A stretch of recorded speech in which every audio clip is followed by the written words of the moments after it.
부동산 가격을 잡아주면 피자 한 판씩 쏘겠다. 문재인 대통령의 말이었죠. 그에 화답하듯이 어제 초고강도 역대 최고의 부동산 대책이 나왔다, 이런 평가들이 나오고 있습니다. 투기와의 전쟁, 핵폭탄이라는 얘기도 나오고 있고요. 하지만 또 야당의 협조가 있어야지만 또 이것이 또 원활하게 추진될 수 있는 문제입니다. 자유한국당 원내 사령탑이시죠. 정우택 원내대표 연결해서 이야기 좀 나눠보겠습니다. 정우택 원내대표님 안녕하십니까? 네, 안녕하십니까? 네. 역대 최고다, 가장 높은 고강도 대책이다, 이런 이제 부동산 대책이 나왔는데 어떻습니까? 문재인 대통령이 피자 한 판씩 쏠 정도로 이번에 잡을 수 있겠습니까? 이게 피자 한 판으로 될지 잘 모르겠습니다만은 네. 이번 8.2 대책은 아마 다주택자 네. 또 재건축 시장을 겨냥한 데 특징이 있다고 봅니다. 네. 하지만 지난 6.29 대책에 이어서 이제 정부가 두 번째 내놓은 대책 아닙니까? 네. 그럼에도 불구하고 저는 의뢰의 시각을 표시를 합니다. 네. 그 근본 이유는 이러한 수요 억제 정책이 네. 노무현 전 대통령 때 이미 실패한 경험이 있기 때문이죠. 네. 잘 아시다시피 제가 알기로는 2005년에 831 대책이라고 그래서 그렇습니다. 소강도 대책의 결정판이다. 네. 이렇게 큰 아주 강력한 부동산 규제를 실시했죠. 네. 그렇지만 결과는 어떻게 됐냐면 그 다음 해인 2006년에 서울 아파트 값이 24%나 급등을 했습니다. 네.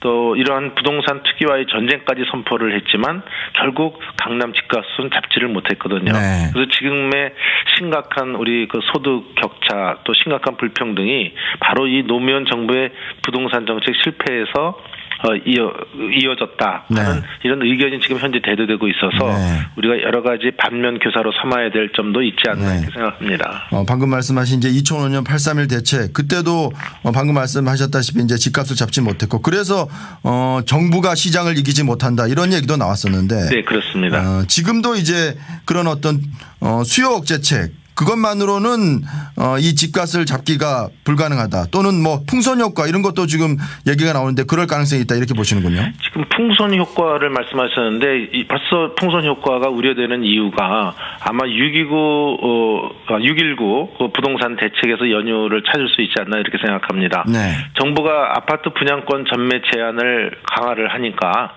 규제 대상에서 제외된 오피스텔로 수요가 몰려가지 않았습니까? 네. 지금 정부의 투기 과열지구 지정 역시 이 재건축 조합원이 돈을 받고 지위를 넘기는 행위가 금지되는 이런 즉각적 효과를 지금 정부는 기대하고 있을 것입니다. 네. 하지만 한편으로는 이 강남, 서초, 송파, 강동 이런 데 되고서 14개의 규제가 적용되는 투기 과열지구가 지정되면서 아마 다른 유망 투자 지역에 관심의 초점이 등장할 소지가 배제할 수 없기 때문에 네. 이러한 우려의 시각이 제기되는 게 아닌가 이렇게 생각합니다. 사실 노무현 정부에서 부동산 정책 실패 또는 부동산 가격을 잡지 못하면서 이제 줄줄이 선거에서 패배한 그런 아픈 기억이라면 아픈 기억이 있는데 어떻습니까? 이 문재인 정부에서도 이번에 반드시 집값을 잡겠다, 이런 이제 의지가 나오는데 내년에 이제 지방선거를 앞두고 있는데요. 조금 어떻게 작용할까요, 민심이? 글쎄요, 이것을 만약 잡지 못하고 수요 억제 정책이 노무현 정권 때처럼 그렇게 작동을 한다면 악영향을 미치겠죠, 지방선거에도요. 네. 그래서 이것에 대해서 역시 이 수요 억제만이 아니고 공급에 대한 정책을 네. 관심을 가져야 된다는 점을 좀 말씀드리고 싶습니다. 네. 특히 서울 같은 데는 지난 2년 동안에 이 강남권의 주택 공급이 1% 정도밖에 늘지가 않았습니다. 네. 이런 8.2 부동산 대책에도 공급 정책이 눈에 띄지 않고 있는데 네. 이런 데 많은 관심을 가져주기 바랍니다. 네. 특히 이번에 이제 다주택자 양도세 중과 이제 방침 아닙니까? 네. 이것은 이제 소득세법을 이제 개정해야 되는 건데 여기에는 또 우리 또 자유한국당의 어떤 협조가 있어야 되지 않겠습니까? 이런 양도세 중과에 대해서는 뭐 저희들도 타당하다 이렇게 보고 있기 때문에 네. 그 양도세 중과에 대한 소득세법 개정은 뭐 그렇게 큰 문제는 없지 않을까 생각하는데 네. 이번에 소득세법은 아무래도 그 여러 가지 세법 개정안에 나온 네. 여러 가지 안에 대해서 네. 이견이 있을 수 있어서 네. 그 점은 많이 국회에서 논의해야 될 것 같습니다. 네. 뭐 세법 개정안 얘기하셨으니까 어제 또 세법 개정안도 발표가 됐는데 고소득자 또 초고소득자죠. 초대기업 해서 연간 뭐 6조 2천억 원 가량을 이제 증세하겠다는 것인데 어떻습니까? 이제 법인세를 이제 올리게 되는 것이고 물론 이제 자유한국당은 그동안 이제 반대 입장을 표명해 오셨습니다만 이것은 이제 어떻게 받아들이십니까? 저희는 아까 지금 말씀하신 대로 고소득자에 대한 그 세금을 이번에 5억 이상 되시는 분들에 대해서는 40%에서 42%로 2%포인트 올리지 않았습니까? 네. 또 3억에서 5억 사이의 구간도 새로 신설을 했습니다. 그렇습니다. 이런 점에 대해서는 우리 국민들과 같은 그 어떤 합의가 이루어져 간다면 긍정적인 측면도 있다고 저는 보고 있습니다. 네. 다만 법인세는 국가 경쟁력과 관련이 되고 네. 또 여러 가지 다른 문제들이 또 제기되고 있기 때문에 네. 법인세 문제는 저희는 조금 다르게 보고 있습니다. 또 세계와 추세와 이 역행해 가는 이런 모습이 네. 지금 역시 우리 일반적으로 우리 경제 논리대로 가는 것이 좋은데 네. 다른 나라의 추세하고는 다르게 우리는 소위 역주행한다는 것이 네. 어떤 의미를 갖는지 다시 한번 우리가 심도 있게 논의할 필요가 있다고 생각합니다. 역시 법인세 부분은 양보할 생각이 없으시지만 이제 아까 얘기한 이제 고소득자 중심으로 의한 증세는 뭐 충분히 논의해 볼 만하다 이런 말씀이시죠. 그것은 좀 논의를 해보겠습니다. 네. 네. 대주주의 주식 양도소득에 대한 과세, 뭐 상속증여세도 강화하기로 했는데 이 부분은 어떻습니까? 그것도 저희들은 지금 그건 좀 긍정적인 측면에서 보고는 있습니다만은 이런 것도 전반적인 포함해서 저희들이 이제 큰 숲을 보고 나무를 봐야 되는데 나무만 들여다보고 정책을 하다 보면 좀 잘못 갈 수 있지 않습니까? 이런 전체적인 그 숲을 보면서 또 나무에도 문제가 있는 점을 저희들이 그 여러 가지 세법 개정안에 대해서 논의를 해 나가도록 하겠습니다. 여당은 증세 이제 협의를 두고 여야정 협의체를 구성해서 뭐 이달 중순으로 얘기가 나오고 있는데요. 참여하자 이렇게 하고 있는데 자유한국당 입장은 어떻습니까? 저는 뭐 여러 가지 증세 문제도 뭐 논의는 할 수는 있습니다만은 저는 이 여야정 협의체라고 하는 것은 우선 국회에서 충분히 논의가 되고 만약 증세 문제 관련해서도 만약 여야정 협의체에서 논의를 하고 만약 결정을 한다고 한다면 국회에서 각 상임위원회라든지 국회는 뭐가 필요하겠습니까? 그래서 우선 국회에서 충분히 논의되고 그것이 장기화되고 좀 표류하고 있는 입장일 때 여야정 협의체에서 좀 합의를 이뤄가는 그런 모습이 저는 좋다고 생각합니다. 자유한국당에서 추진하고 있는 그 담배세 인하 부분이요. 그리고 뭐 유류세 인하도 있지만 이거는 이제 정부의 세법 개정안에는 뭐 당연히 포함되지 않았는데 이 부분은 어떻게 앞으로 해나가실 생각이십니까? 담배세에 대해서는 저희들이 그 당초 담배세를 그러니까 그 담배값을 갖다가 인상을 하면은 담배 수요가 줄어들 것으로 예측을 했었습니다. 그런데 처음에 1년은 줄어들었어요. 그런데 최근에는 다시 그 담배 수요가 거의 예전 수준만큼 회복하는 기미를 보이기 때문에 결과적으로는 담배세 인상이 정책적 효과를 못 얻었다.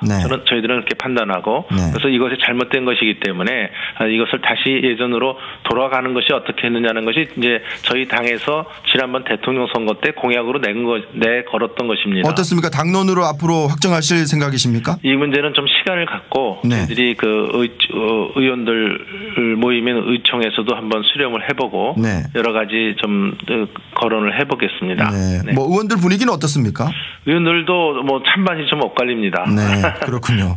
아무래도 좀 뭐 손바닥 뒤집듯이 뒤집는다 이런 또 비판도 있으니까요. 사실. 그런 비판은 있지만 또 저희들이 그때 정책 추진한 것이 결과적으로는 효과를 못 얻은 것이기 때문에 이것을 좀 그 어려운 담배 피시는 분들한테는 이것을 좀 환원해 드리는 것이 다시 좋다 하는 의견도 지금 많이 대두되고 있다고 생각이 듭니다. 알겠습니다. 어제 이제 정우택 원내대표께서 뭐 문재인 대통령 휴가 중이라는 것에 대해서 이제 뭐 강도 높게 비판도 하셨는데 청와대는 뭐 미국 트럼프 대통령과 통화 못한다고 코리아 패싱 얘기가 나오는 것은 뭐 말이 안 된다. 뭐 의제가 있어야 통화할 것 아니냐 또 이렇게 반박했더군요. 저는 대통령께서 휴가 가신 그 자체를 비판한 게 아닙니다. 네. 지금 ICBM이 발사되고 안보에 비상벨이 울렸는데 네. 청와대가 발표하는 게 이렇게 발표를 합니다. 대통령이 휴가를 취소하면 국민이 더 불안해할 것이다. 네. 이렇게 얘기를 하는데 네. 저는 오히려 대통령이 이런 비상벨이 울렸을 때 네. 휴가를 취소하면서 일에 전념하는 모습을 보일 때 네. 국민들이 더 안심할 수 있다. 이런 점을 좀 지적해드리고 싶고요. 네. 또 대통령께서 저는 휴가 중에 해야 될 일과 하지 말아야 될 일을 조금 혼돈해서 하신 게 있다 이렇게 봅니다. 네. 휴가 중에 하셔야 될 일이라고 제가 생각하는 것은 미국과 일본의 정상들은 50분씩이나 이렇게 통화를 하고 네. 북한의 대책에 대해서 여러 가지 수기를 하는 모습을 보이고 있는데 네. 당사국인 우리나라 대통령은 뭐를 하고 있는지 잘 모르겠습니다. 어디 네. 계신지. 네. 한미 정상 통화라도 해야 되는 게 아닌가 네. 이런 생각을 하고 있고요. 네. 하지 말아야 될 말씀은 뭐냐면 소위 저희들이 요번에 인사청문회에 아주 끝판왕이라고 했던 방통위원장에 대해서 네. 결재를 해버리셨어요. 네. 네, 저는 이 점은 정말 잘못된 처사라 이렇게 보시고요. 네. 보고요. 네. 그다음에 오대산 산행을 하면서 한가하게 등산하고 또 그분들하고 사진 찍는 것도 좋습니다만은 또 네. 이거 SNS에 올리는 것도 좋습니다만은 네. 너무 이미지 정치에 취해서는 네. 잘못 갈 수 있다 하는 점을 좀 지적해드리고 싶습니다. 네. 뭐 야당의 비판도 뭐 쓴소리는 또 들을 필요가 있으니까 우리 또 정우택 원내대표께서 하신 말씀도 충분히 또 유념해서 전국을 운영했으면 하는 그런 바람도 있습니다. 네. 자유한국당이 어제 이제 혁신선언문을 발표하지 않았습니까? 네. 뭐 여러 가지 얘기들이 나오고 있는데 역시 그 박근혜 전 대통령에 대한 어떤 문제, 뭐 친박 청산 이런 문제가 담기지 않아서 좀 알맹이가 빠지지 않았느냐 이런 지적이 있는데요. 네, 어저께 선언문은 말 그대로 선언문입니다. 네. 그러니까 당이 나아가야 될 방향, 어떤 철학을 큰 틀에서 제시했다고 이렇게 보시면 되고요. 네. 세부적인 내용은 앞으로 이제 혁신위 내에서 아마 치열한 토론과 논쟁을 통해서 나올 것이다 이렇게 네. 생각을 합니다. 박 전 대통령 출당 문제는 박 전 대통령의 뭐 1심 선고 뒤에 이루어질 것이다 이런 얘기도 좀 있는데 어떻게 좀 처리해야 되겠습니까? 네, 현재 박 전 대통령에 대해서는 기소가 되었기 때문에 네. 당원권이 정지되어 있는 상태입니다. 네. 이 당원권이 정지된 당원의 형이 최종심에서 확정된 경우에는 탈당 권유 이상의 징계를 하는 것이 저희 당의 이제 규칙입니다만은 네. 앞으로 이 문제는 혁신위 논의 과정에서 결정될 것이다 이렇게 생각합니다. 네. 뭐 논란이 된 것 중에 하나가 이제 혁신위가 발표한 이제 그 혁신 선언문에 대의제 민주주의는 광장 민주주의와 같은 직접 민주주의의 위험성을 막고 다수의 폭정에 따른 개인의 자유를 침해하고 뭐 이렇게 쭉 나가는데 이 부분이 뭐 촛불 집회라든지 이런 것들 좀 폄하한 것 아니냐 이런 또 지적이 있는데요. 저는 뭐 촛불 집회를 저는 폄하할 생각은 없습니다. 네. 그렇지만 우리가 이 대의제 민주주의를 택하는 것이 우리 역사의 발전에서 이루어진 채택된 가장 좋은 그래도 현재까지 있는 좋은 제도라고 저는 보고 있기 때문에 네. 이런 대의 민주주의를 도외시하고 광장 민주주의로 지향할 때에는 다른 또 부작용과 또 선동이 있을 수 있다는 점은 네. 누구나 공감하는 거 아니겠습니까? 네. 그래서 우선 그러게 광장 민주주의가 이루어지지 않기 위해서는 대의 민주주의가 올바로 가야 된다. 네. 이 점을 저는 강조하고 싶습니다. 네. 여전히 좀 대의 민주주의를 통한 어떤 정치가 되어야지 국민들이 직접 뭐 나와서 얘기하는 것은 조금 받아들이기 어렵다 이런 말씀이십니다. 좀 편향 내지는 다른 방향으로 갈 수 있는 그런 여지도 있기 때문에 네. 우선 대의 민주주의가 제대로 가는 나라가 네. 올바른 나라다 이렇게 봅니다. 알겠습니다. 뭐 다른 당 얘기긴 한데 뭐 제보 조작 사건 관련해서 국민의당이 지금 어려움에 처해 있는데 안철수 전 대표가 지금 거의 출마를 결심한 것으로 전해지고 있는데 이 부분은 어떻게 지켜보고 계신지요?